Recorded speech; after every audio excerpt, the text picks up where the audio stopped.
সূরা হাশরের 7 নম্বর আয়াতে আমার আল্লাহ সুবহানাহু ওয়া তাআলা স্পষ্টভাবে বলেন, আমার আল্লাহ বলেন, ওয়ামা আতাকুমুর রাসূলু ফাখুযুহু ওয়ামা নাহাকুম আনহু ফান্তাহু। একটু জোরে বলি সুবহানাল্লাহ। আল্লাহ পাক রব্বুল আলামিন কুরআনুল কারীমের সূরা হাশরের 7 নম্বর আয়াতের মধ্যে বলেন, ওয়ামা আতাকুমুর রাসূলু ফাখুযুহু ওয়ামা নাহাকুম আনহু ফান্তাহু। আল্লাহু আকবার। আল্লাহ পাক রব্বুল আলামিন বলেন, আমার রাসূল তোমাদেরকে যা আদেশ করেছেন তোমরা তা গ্রহণ করো, আমার রাসূল তোমাদেরকে যা নিষেধ করেছেন তা তোমরা বর্জন করো, তার থেকে তোমরা বিরত থাকো। এই আমার বাবাজিরা, আমি আপনাদের কাছ থেকে জানতে চাই, আল্লাহর দেওয়া জবান খুলে বলবেন, রাসূলের আদেশ রাসূলের নিষেধ মানার জন্য কে বলেছে? জোরে বলুন, কে? আল্লাহ। আল্লাহ বলেন, মা আতাকুমুর রাসূলু ফাখুযুহু ওয়া মা নাহাকুম আনহু ফান্তাহু। আল্লাহ বলেন, রাসূল তোমাদেরকে যা আদেশ করেছেন তোমরা তা গ্রহণ করো, রাসূল যা নিষেধ করেছেন তোমরা তা বর্জন করো, তার থেকে বিরত থাকো। আচ্ছা বলুন, এই জায়গার মধ্যে তো আল্লাহ সুবহানাহু ওয়া তাআলা বলতে পারতেন, আমি যা আদেশ করেছি তা তোমরা গ্রহণ করো, আমি আল্লাহ যা নিষেধ করেছি তোমরা তা বর্জন করো, তার থেকে বিরত থাকো। আল্লাহ বলতো, পারতে কি পারতো না? কথা বলো, পারতে কি পারতো না? এটার মধ্যে হাকিকত আছে না নাই? আল্লাহকে যদি প্রশ্ন করি, আল্লাহ আপনি কেন বললেন রাসূলের আদেশ মানার জন্য? আপনি কেন বললেন রাসূলের নিষেধ মানার জন্য? কোনো কারণ আসেনি। আমার আল্লাহ ডাক দিয়ে বলেন, এক কারণ আছে। আল্লাহকে যদি বলি, আল্লাহ গো দয়া করে কারণটা একটু বলে দেন। আমার আল্লাহ বলেন, শোনো, কুরআনুল কারীমের সূরাতুন নজমের 3 নম্বর এবং 4 নম্বর আয়াতে আমার আল্লাহ কারণটা বর্ণনা করতেছেন। আমার আল্লাহ বলেন, ওয়ামা ইয়ানতিকু আনিল হাওয়া ইন হুয়া ইল্লা ওয়াহয়ুহা। চিৎকার মেরে বলি আল্লাহু আকবার। একটু মনোযোগ দিন, আলোচনাটা বুঝতে পারবেন। কোরআন থেকে বলতেছি। আল্লাহকে প্রশ্ন করি, আল্লাহ আপনি কেন বললেন রাসূলের আদেশ মানার জন্য, রাসূলের নিষেধ মানার জন্য?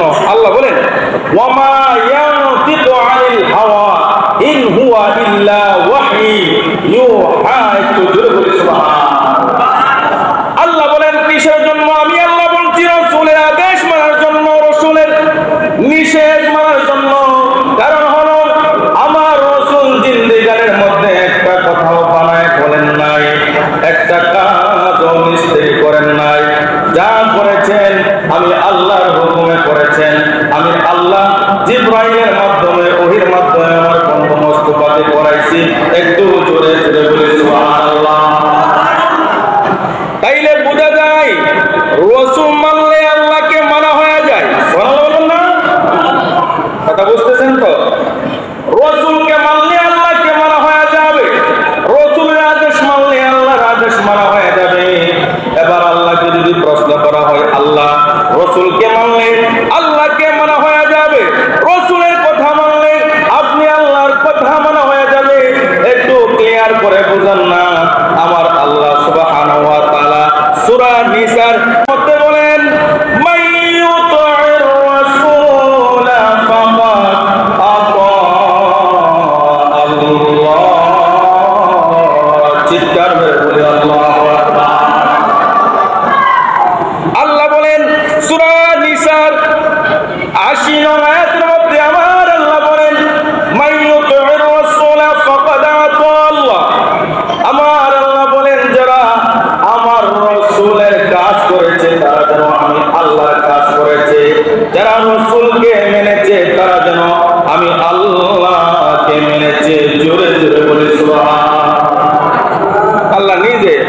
বলেন সূরা নিসা ৮০ নং আয়াতের মধ্যে, মাইয়ুতিউর রাসূলা ফাকাদ আতা আল্লাহ, যারা আমার বন্ধুর ইত্তেবা করেছে, বন্ধুকে মেনেছে, তারা আমি আল্লাহকে মেনেছে। জোরে বলি সুবহানাল্লাহ।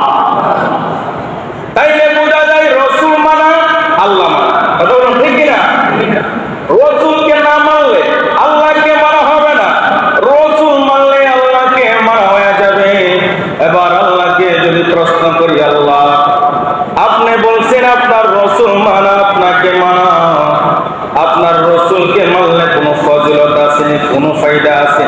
আমার আল্লাহ বলেন অবশ্যই ফজিলত আছে, ফায়দা আছে। আল্লাহকে যদি বলি মাওলা গো, ও আল্লাহ ফজিলতটা একটু বলে দেন, আমার আল্লাহ ফজিলত বর্ণনা করতেছেন কুরআনুল কারীমের সূরা আল ইমরানের ৩১ নং আয়াতে। আমার আল্লাহ বলেন, কুল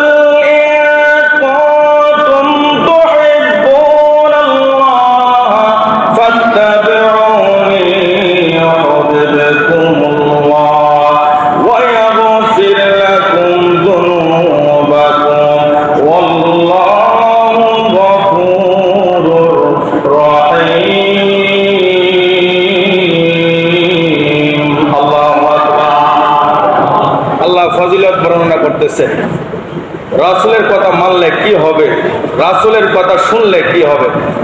আমার আল্লাহ সুবহানাহু ওয়া তাআলা সূরা আল ইমরানের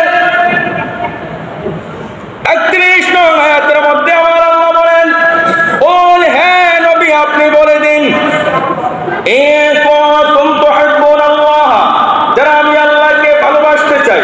আল্লাহু আকবার বলেন না, জোরে বলেন না আল্লাহু আকবার। মুসলমান জবানটা কার? জবানটা কার দান?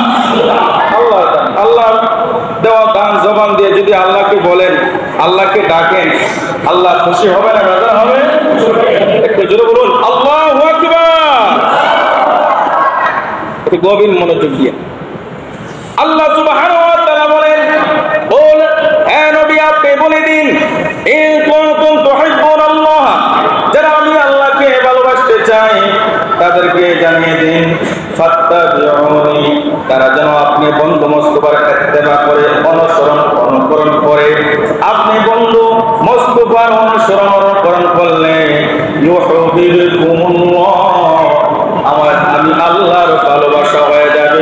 জোরে জোরে বলি সুবহানাল্লাহ। আল্লাহ নিজে বলেন, বন্ধু আপনি বলে দিন, যারা আমি আল্লাহকে ভালোবাসতে চাই তাদেরকে বলেন, তারা যেন আপনার ইত্তেবা করে, অনুসরণ করে। আপনার ইত্তেবা অনুসরণ করলে আমি আল্লাহকে ভালোবাসা হয়ে যাবে। জোরে বলি সুবহানাল্লাহ।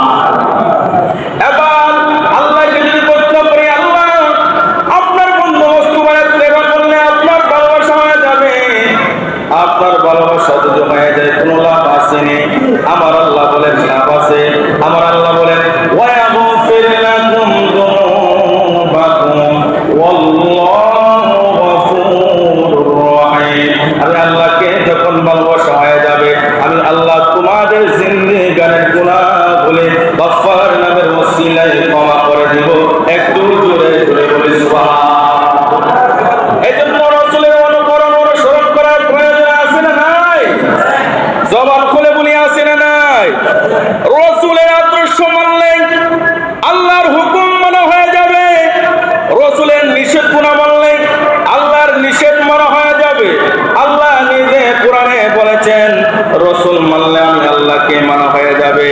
আরেক জায়গার মধ্যে আমার আল্লাহ বলেন, সূরা আহজাবের ২১ নং আয়াতের মধ্যে আমার আল্লাহ বলেন, লাকাদ কানা লাকুম ফি রাসূলিল্লাহি উসওয়াতুন হাসানাহ।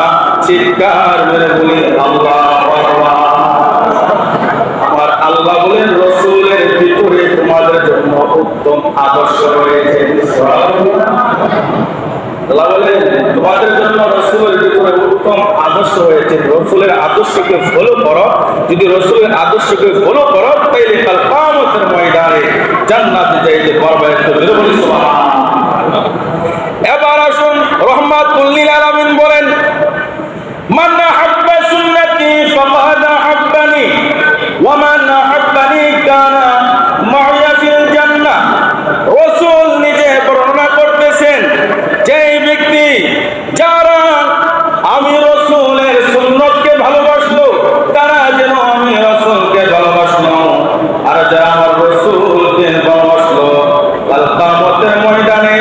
তাদের